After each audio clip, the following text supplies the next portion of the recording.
17 ou 18 juillet, nous avons vu une affiche ici annonçant que le centre était fermé et que les gens du quartier d'Orgemont devaient se rendre rue Quetigny sur l'autre accueil de sécurité sociale. Que ce centre-là allait fermer définitivement et pas comme c'était l'habitude uniquement pour le mois d'août. À partir de là, on a donc constitué ce collectif et on a fait des pétitions contre la fermeture du centre. Et à ce jour, ces pétitions ont recueilli 847 signatures sur la ville. 847 signatures, ça veut dire que tous les assurés sociaux, lors des diffusions, ont signé. Tout le monde est indigné par cette décision dans une situation où tout ferme à Épinay depuis des années, les centres de santé, les maternités et maintenant le centre de sécurité sociale. Nous avons immédiatement organisé une délégation le 28 juillet. On a été reçu par M. Boïs, directeur adjoint de la sécurité sociale, qui nous a expliqué dans un premier temps que M. Albertini, le directeur, recevrait une délégation à la fin de septembre pour faire le bilan, qu'il accepterait de recevoir les élus. Et donc on a continué à faire une pétition et quelques jours après, les élus qui avaient participé à la délégation ont reçu une lettre expliquant que la décision de la sécurité sociale était irréversible et que le centre restait fermé. On a appris qu'il y avait un projet de réouverture partielle 2 jours par semaine du centre, puis des travaux rue Quetigny, et donc le centre resterait fermé pendant les travaux. Et fin décembre, en gros, le centre fermerait définitivement, c'est-à-dire que tous les gens du quartier seraient obligés d'aller rue Quetigny. On a continué à faire signer les pétitions, à demander d'être reçu par M. Albertini, et ce dernier refusait de recevoir une délégation. Il disait, mon seul interlocuteur, c'est le maire. Donc, on a été rencontrer monsieur le maire, monsieur Hervé Chevreau, monsieur le maire d'Épinay. Entre-temps, le conseil municipal s'était réuni le 25 septembre et le conseil municipal votait à l'unanimité un vœu, d'abord présenté par Yannick Trigance, puis 48 heures à l'avance, comme c'est la règle, puis un vœu rédigé par le maire lui-même qui expliquait que c'était inadmissible que le centre ferme et que le conseil municipal s'opposait à la fermeture du centre. Donc on a rencontré quelques jours après le maire en lui demandant, voilà, on vous propose de venir avec nous rencontrer M. Albertini. Et il nous a répondu, et on propose, on va faire un rassemblement le 22 à 17h30 devant le centre. Est-ce que vous voulez bien venir au rassemblement? Est-ce que vous voulez bien venir avec nous en délégation chez M. Albertini? Il nous a répondu que oui, il n'y avait pas de problème. Et c'est pour ça qu'on est étonné de ne pas le voir ce soir. Et par contre, depuis, on a demandé son rendez-vous à M. Albertini qui propose 3 dates. Et apparemment, il veut limiter cette délégation uniquement aux élus, c'est-à-dire qu'il refuserait qu'il y ait des représentants des assurés sociaux, etc. Donc, voilà, j'ai un peu expliqué la situation et je vais laisser la parole à ceux qui veulent la prendre, les représentants des différentes associations, organisations qui sont là. Je pense qu'il est extrêmement, il est inadmissible et qu'on ne puisse pas être reçu, sachant que l'unanimité des élus et 847 assurés sociaux ont signé une pétition pour demander que ce centre reste ouvert. Sachant que ça pose de véritables problèmes pour toutes les personnes handicapées, pour toutes les personnes accompagnées d'enfants ou autres qui ont du mal à se rendre en centre-ville.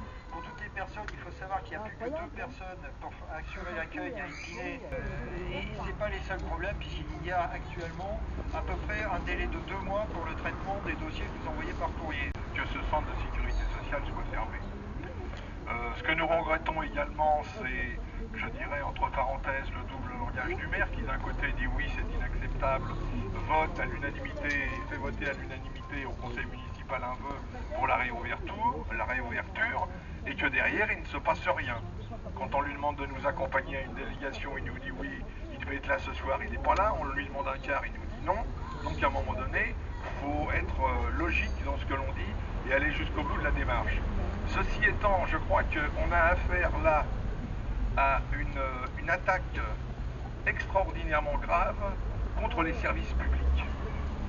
Ce n'est pas un hasard si là ça ferme. Ça a été la santé à Épinay, ça a été la santé, vous en êtes rendu compte. La clinique elle est fermée, l'autre elle est fermée, le dispensaire est fermé. Là c'est la sécurité sociale, demain ça va être la poste, après ça va être l'école, après ça va être les transports. Donc on a tout intérêt à rester mobilisés et vigilants de façon à faire en sorte de faire une force pour éviter que tout ça se mette en place et de rester mobilisés. Il y a eu un certain nombre de signatures qui ont été faites, c'est très bien. Ce qu'on regrette, c'est qu'une grande partie des gens qui ont signé ne soient pas là. Mais bon, à nous aussi de continuer la bagarre, parce que même si on n'a pas des réponses favorables, on continuera quand même à se battre, parce que c'est inacceptable. Voilà, merci. Du Parti Socialiste, conseiller municipal et conseiller communautaire. Gilles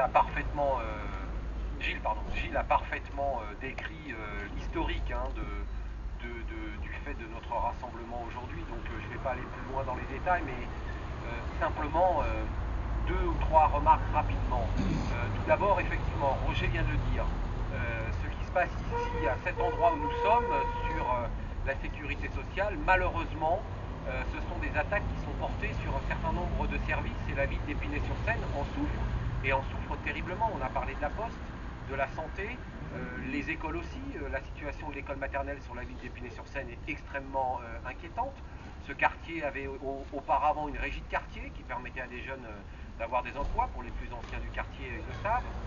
Il y avait Mosaïcolor qui était rue de Marseille aussi, qui proposait des ateliers. Il y avait une antenne de la Croix-Rouge tout près d'ici. Et petit à petit, ce sont des services rendus à la population qui sont enlevés. Et le quartier d'Orgemont est souvent au cœur de ces suppressions de moyens. Et ça n'est absolument pas tolérable. On ne peut pas continuer à enlever à ceux qui déjà n'ont pas les services auxquels ils ont droit, parce que finalement ce sont des services de proximité, de la vie de tous les jours. Et lorsqu'on nous dit au niveau de la sécurité sociale, comme le disait Gilles tout à l'heure, quand on nous reçoit et qu'on nous dit ben oui mais maintenant il y a internet, il y a des ordinateurs, on peut tout faire par internet. Ben non, on ne peut pas tout faire par internet. D'abord, tout le monde n'a pas internet, et puis deux, il y a des gens qui ne peuvent pas non plus. Quand on leur dit maintenant vous vous déplacerez, vous irez plus loin, il y a des gens qui ne peuvent pas. Et ça, il faut en être extrêmement conscient, et nous on défend ce point de vue là du service de proximité au quotidien. C'est aussi le résultat, on ne va pas s'attarder là-dessus, mais c'est aussi plus globalement le résultat d'une politique nationale. On voit la dégradation dans tous les secteurs, et c'est une fois de plus un élément de qualité de vie qui est retiré aux habitants. Et puis la deuxième chose que je voulais vous dire, vous voyez, il y a Gilles qui est intervenu pour son organisation, il y a le Parti communiste, il y a le Parti socialiste, il y a des syndicats, il y a des usagers. Nous, on est ouvert à toutes les bonnes volontés. Indépendamment de nos organisations politiques, on est ouvert à tout le monde, et toutes les énergies sont nécessaires pour pouvoir ensemble arriver à mener cette lutte et à faire que le service ici ne soit pas supprimé. Alors merci à vous d'être là aujourd'hui, continuons à en parler autour de nous.